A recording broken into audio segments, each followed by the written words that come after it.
Happy birthday to me. Happy birthday to Stormore. Happy birthday to me, Stormore. Happy birthday to us.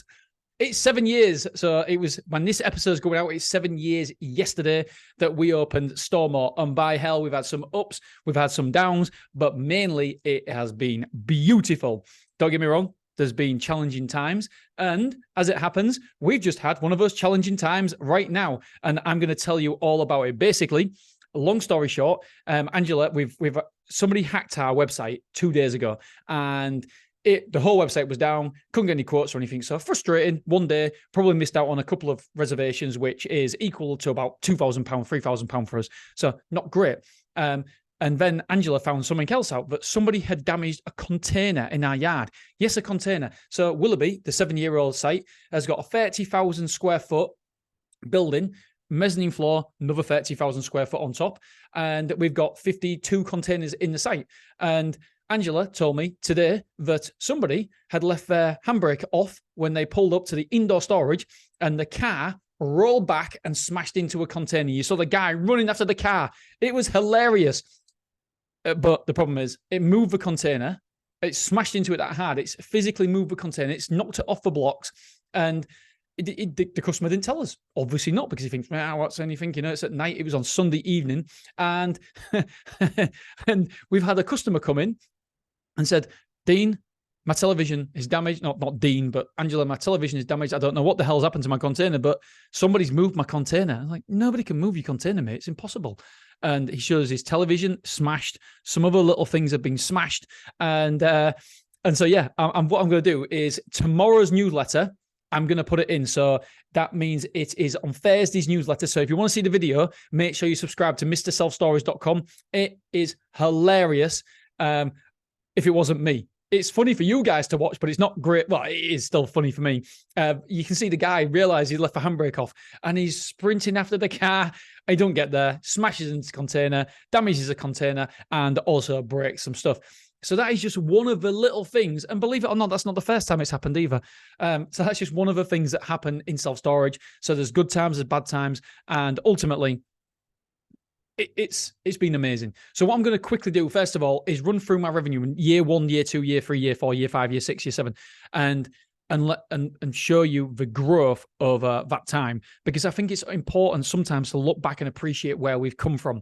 So year 1, and these years are from October the 1st to September the 30th. So when I say year 1, I mean October the 1st to September the 30th. So we opened in 2016. So the revenue was, year 1 was 131,000. Year 2 was 323,000. So really going up there, which was good. Year 3 was 409,000. So we've increased again. Year 4 was 457,000. So a small increase then, just over 10%, maybe 12% increase there. So not massive. However, we massively increased the year 5, because that was a COVID time. And that was when we really, really put the pedal to the metal and did our revenue management. The revenue went up from 457,000 to 743,000. Incredible. Really, really massive revenue growth there. Excellent. October 2021 to September 2022. This is year 6. This is the last year, was 876,000. That is massive, massive revenue there. And year 7, so the year's just gone now, up to September the 30th, it was 867,837. So this is the first time the revenue's gone down, but it's only gone down by £8,000, because it was 8,000 something smidgens. So it was 800. It's now 867,837,000. Sorry, £867,837. That is the total we've taken this year. This is just at Willoughby, by the way. And last year we took 876,185. So just over £8,000 difference. So not a lot, but gutted that we went backwards. This year, though, because we are now better with revenue management and we're on point with it, is we are going to absolutely smash that figure.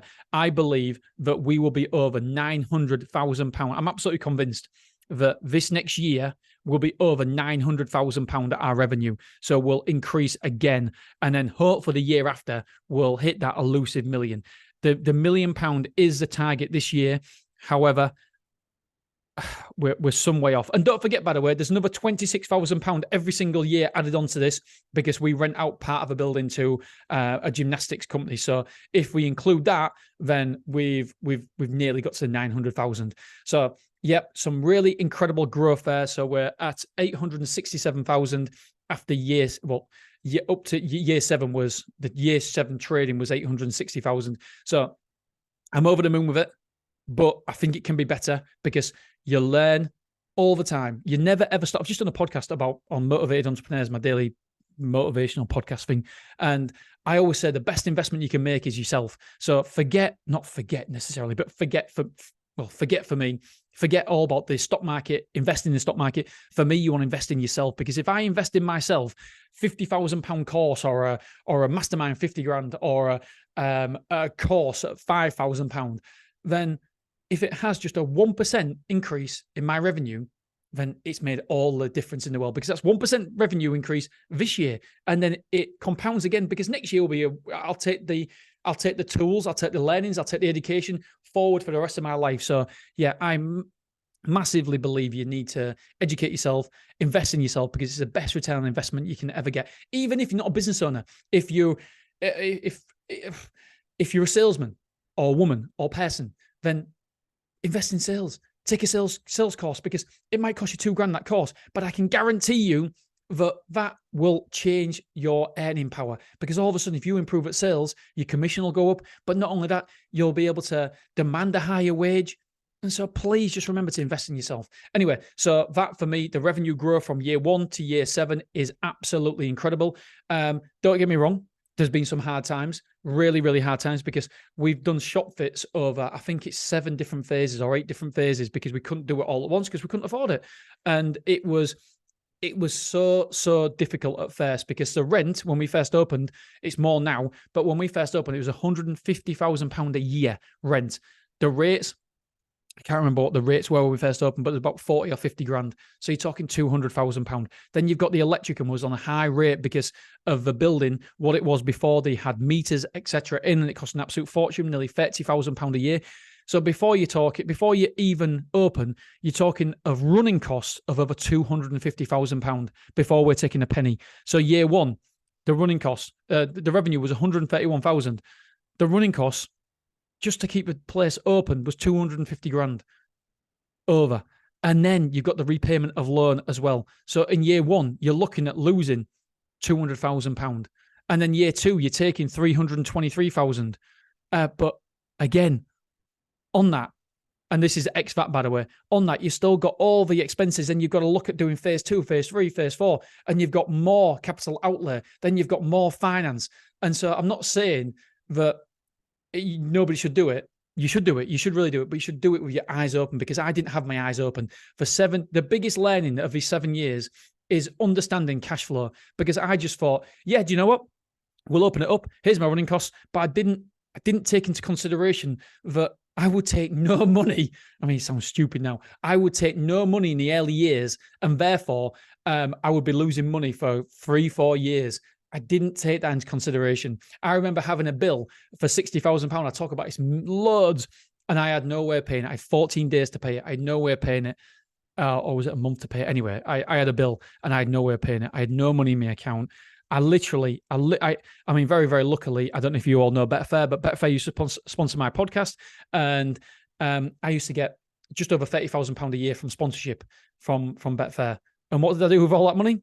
It went to pay Angela's wages. Towards Angela's wages, I used to transfer it, and I used to get paid quarterly. So every single quarter, £7.5 grand, I used to transfer it straight across the Stormore, and that's it. And then I had to set up a software, and luckily that took off, and I got £100,000 from the software in like 2 or 3 months, which was amazing. But I was very, very lucky. Very, very lucky. Sometimes you've got to be lucky before you can be good. And I was definitely lucky before I was good, because I have no idea, looking back at this now. I hate to say this, but I don't know how I got here, because I had small amount of business acumen, but the biggest threat to my business was me, because of my mindset. Because previously I've had a successful business in self-storage in Beverley, successful. Container site, dead easy to run, spitting out cash flow, but not too much because I didn't understand revenue management back then. It was spitting out maybe £40,000 a year profit. And also I had a betting shop, which was successful, ran it for 6-7 years and then sold to Corals for £300 and something thousand, £345,000. And so my problem was that I thought I was good because I'd had 2 successful businesses. How stupid I was. That was the biggest risk to my business, was me, because I thought I was good. And I was nowhere good. I believe I'm far from good now. And I want to keep educating myself.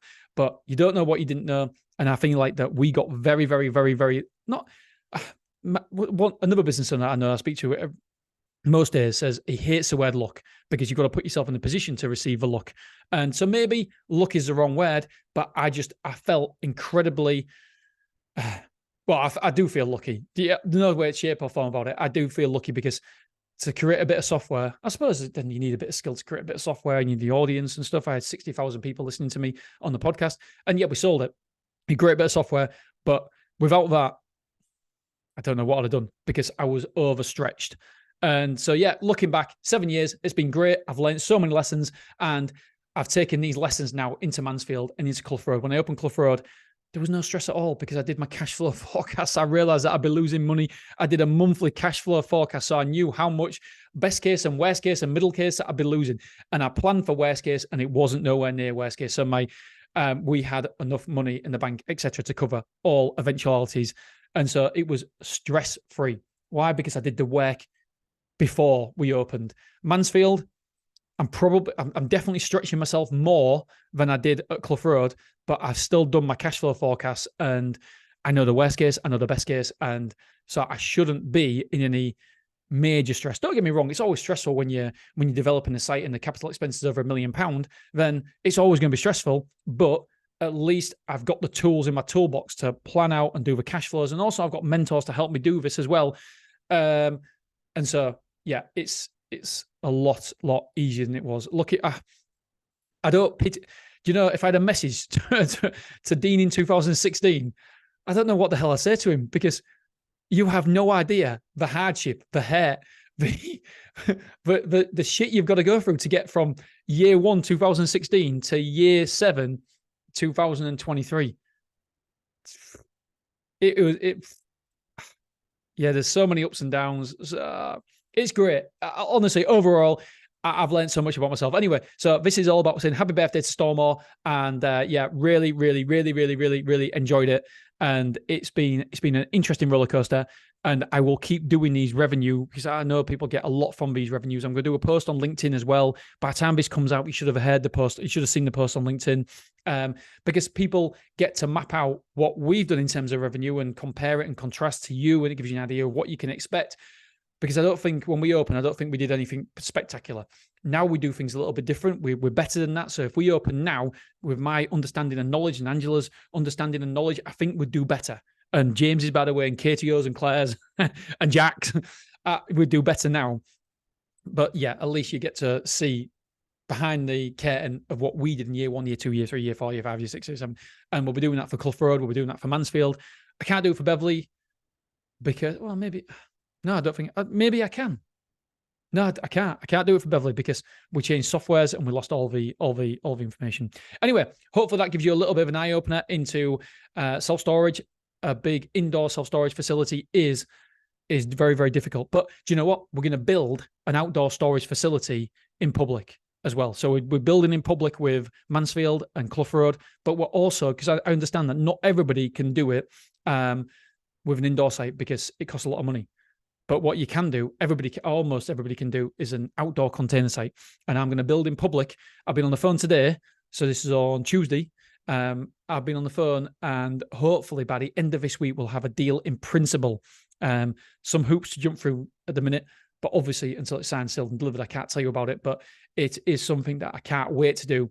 And I'm going to try and do it with as little money down as possible, just for content, for kicks and giggles. And hopefully it will make £100,000 a year. So I can't wait to share it if it comes off. If it doesn't, obviously I'll tell you why it didn't come off, etc., and where it was. Either way, there's some content there for you. Right, I love you, I appreciate you, and I'll see you soon. Ta-da.